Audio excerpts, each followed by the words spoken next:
L'Europe doit se préparer à une deuxième vague, mais elle ne sera pas nécessairement désastreuse, selon la responsable européenne du coronavirus. Pour Andrea Hamon, la question qui se pose à propos d'une seconde vague de contamination de coronavirus en Europe n'est pas tellement de savoir si elle aura lieu, mais plutôt quelle sera l'ampleur du phénomène.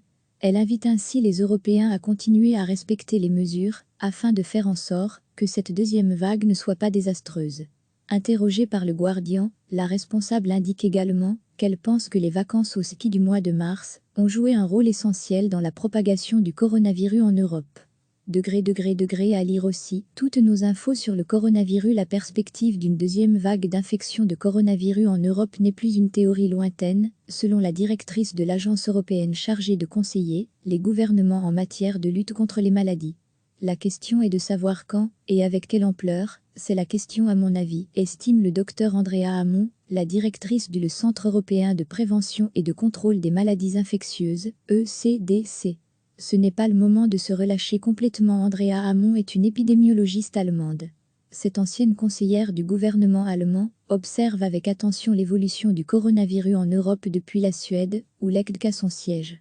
En regardant les caractéristiques du virus et en observant ce qui émerge des différents pays en termes d'immunité de la population, elle estime que le taux d'immunité des individus au coronavirus ne se situe qu'entre 2% et 14%, ce qui laisse encore 85% à 90% de la population susceptible de contracter le virus.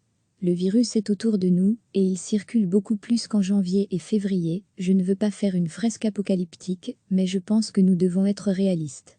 Ce n'est pas le moment de se relâcher complètement. Pourtant, au début du mois de mai, l'ancienne médecin, qui a travaillé aux différents étages de la bureaucratie des soins de santé pour devenir directeur de l'ECDC en 2017, a annoncé qu'au 2 mai, l'Europe dans son ensemble avait dépassé le pic des infections. Seule la Pologne n'y était pas encore arrivée techniquement, avait-elle déclaré. Depuis quelques semaines, les gouvernements européens ont commencé à assouplir leurs restrictions en matière de confinement, certains au point que les bars et les restaurants rouvrent progressivement, d'autres de manière plus timide. Andrea Hamon insiste sur le fait qu'une deuxième vague désastreuse de contamination au coronavirus n'est pas inévitable si les gens respectent les règles et gardent leur distance. Mais elle détecte un affaiblissement inquiétant de la détermination du public à se conformer aux recommandations des autorités publiques et à ne pas relâcher leurs efforts. Et surtout maintenant qu'il est clair que les infections sont en baisse, les gens pensent que c'est fini.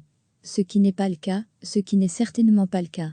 À la question de savoir si les données analysées par l'ECDC montraient des répercussions de ces mesures de déconfinement, Hamon répond au Guardian de façon légèrement sarcastique. Pas encore. Je veux dire, peut-être que ça ne viendra jamais, peut-être que tout l'ajustement de ces mesures est fait de manière prudente. C'est quelque chose que nous surveillons vraiment de près en ce moment, ce qui est en train de se passer après toutes ces mesures. Madame Hamon a aussi rappelé que ce n'est que fin janvier qu'il est apparu clairement qu'un nouveau virus causant une série de décès dans la ville chinoise de Wuhan pouvait être transmis d'homme à homme, les premières inquiétudes se concentrant sur la possibilité que la maladie se propage par le biais des importations. Face à la nature extrêmement contagieuse du virus, l'ECDC a conseillé au gouvernement, le 26 janvier, de renforcer les capacités de leurs services de santé. On craignait qu'ils ne soient débordés, comme ce sera bientôt le cas, avec les résultats tragiques en Lombardie, dans le nord de l'Italie. Nous avons vraiment insisté sur le fait que ces plans devaient être mis à jour. Et en particulier, la préparation des hôpitaux qui devaient être examinés, comment s'assurer d'une capacité suffisante pour les lits, en général, mais aussi en particulier pour les lits des unités de soins intensifs. Je pense que les gouvernements ont sous-estimé, à mon avis, la vitesse à laquelle cette augmentation de cas s'est produite, parce que, je veux dire, vous savez, c'est une situation différente si vous devez chercher une augmentation de la capacité de lit dans les 2 semaines ou dans les 2 jours. Hamon pense également que lorsque les inévitables enquêtes se pencheront sur les rebondissements de la crise, le retour des vacanciers des vacances de ski alpin au cours de la première semaine de mars sera considéré comme un moment charnière dans la propagation du Covid-19 en Europe. La professeure allemande pense à présent que la bataille contre le coronavirus sera longue.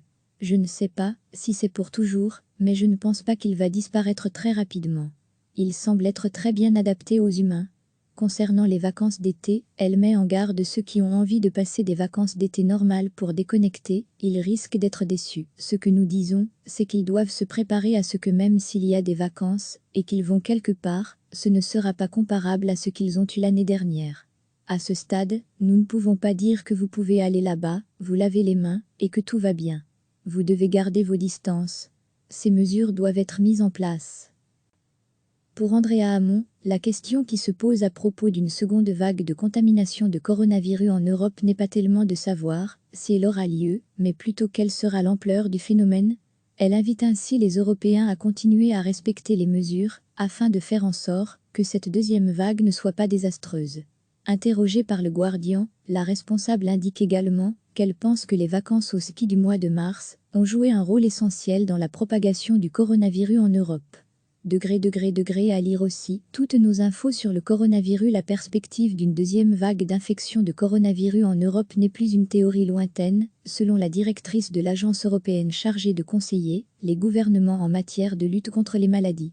La question est de savoir quand et avec quelle ampleur, c'est la question à mon avis, estime le docteur Andrea Hamon, la directrice du Centre européen de prévention et de contrôle des maladies infectieuses, ECDC. Ce n'est pas le moment de se relâcher complètement. Andrea Hamon est une épidémiologiste allemande. Cette ancienne conseillère du gouvernement allemand observe avec attention l'évolution du coronavirus en Europe depuis la Suède, où l'ECDC a son siège.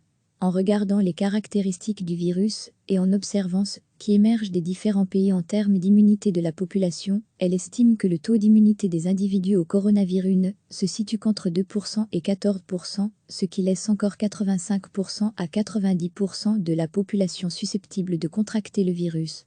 Le virus est autour de nous, et il circule beaucoup plus qu'en janvier et février. Je ne veux pas faire une fresque apocalyptique, mais je pense que nous devons être réalistes. Ce n'est pas le moment de se relâcher complètement. Pourtant, au début du mois de mai, l'ancienne médecin, qui a travaillé aux différents étages de la bureaucratie des soins de santé pour devenir directeur de l'ECDC en 2017, a annoncé qu'au 2 mai, l'Europe dans son ensemble avait dépassé le pic des infections. Seule la Pologne n'y était pas encore arrivée techniquement, avait-elle déclaré. Depuis quelques semaines, les gouvernements européens ont commencé à assouplir leurs restrictions en matière de confinement, certains au point que les bars et les restaurants rouvrent progressivement, d'autres de manière plus timide. Andrea Hamon insiste sur le fait qu'une deuxième vague désastreuse de contamination au coronavirus n'est pas inévitable si les gens respectent les règles et gardent leur distance. Mais elle détecte un affaiblissement inquiétant de la détermination du public à se conformer aux recommandations des autorités publiques et à ne pas relâcher leurs efforts. Et surtout maintenant qu'il est clair que les infections sont en baisse, les gens pensent que c'est fini. Ce qui n'est pas le cas, ce qui n'est certainement pas le cas. À la question de savoir si les données analysées par l'EC montraient des répercussions de ces mesures de déconfinement, Hamon répond au Guardian de façon légèrement sarcastique. Pas encore. Je veux dire, peut-être que ça ne viendra jamais, peut-être que tout l'ajustement de ces mesures est fait de manière prudente. C'est quelque chose que nous surveillons vraiment de près en ce moment, ce qui est en train de se passer après toutes ces mesures. Madame Hamon a aussi rappelé que ce n'est que fin janvier qu'il est apparu clairement qu'un nouveau virus causant une série de décès dans la ville chinoise de Wuhan pouvait être transmis d'homme à homme, les premières inquiétudes se concentrant sur la possibilité que la maladie se propage par le biais des importations. Face à la nature extrêmement contagieuse du virus, l'ECDC a conseillé au gouvernement, le 26 janvier, de renforcer les capacités de leurs services de santé. On craignait qu'ils ne soient débordés, comme ce sera bientôt le cas, avec les résultats tragiques en Lombardie, dans le nord de l'Italie. Nous avons vraiment insisté sur le fait que ces plans devaient être mis à jour. Et en particulier, la préparation des hôpitaux qui devaient être examinés, comment s'assurer d'une capacité suffisante pour les lits, en général, mais aussi en particulier pour les lits des unités de soins intensifs. Je pense que les gouvernements ont sous-estimé, à mon avis, la vitesse à laquelle cette augmentation de cas s'est produite. Parce que, je veux dire, vous savez, c'est une situation différente si vous devez chercher une augmentation de la capacité de lit dans les 2 semaines ou dans les 2 jours. Hamon pense également que lorsque les inévitables enquêtes se pencheront sur les rebondissements de la crise, le retour des vacanciers des vacances de ski alpin au cours de la première semaine de mars sera considéré comme un moment charnière dans la propagation du Covid-19 en Europe. La professeure allemande pense à présent que la bataille contre le coronavirus sera longue. Je ne sais pas si c'est pour toujours, mais je ne pense pas qu'il va disparaître très rapidement. Il semble être très bien adapté aux humains. Concernant les vacances d'été, elle met en garde ceux qui ont envie de passer des vacances d'été normales pour déconnecter, ils risquent d'être déçus. Ce que nous disons, c'est qu'ils doivent se préparer à ce que même s'il y a des vacances, et qu'ils vont quelque part, ce ne sera pas comparable à ce qu'ils ont eu l'année dernière. À ce stade, nous ne pouvons pas dire que vous pouvez aller là-bas, vous laver les mains, et que tout va bien. Vous devez garder vos distances. Ces mesures doivent être mises en place. Cliquez sur s'abonner pour recevoir les dernières nouvelles.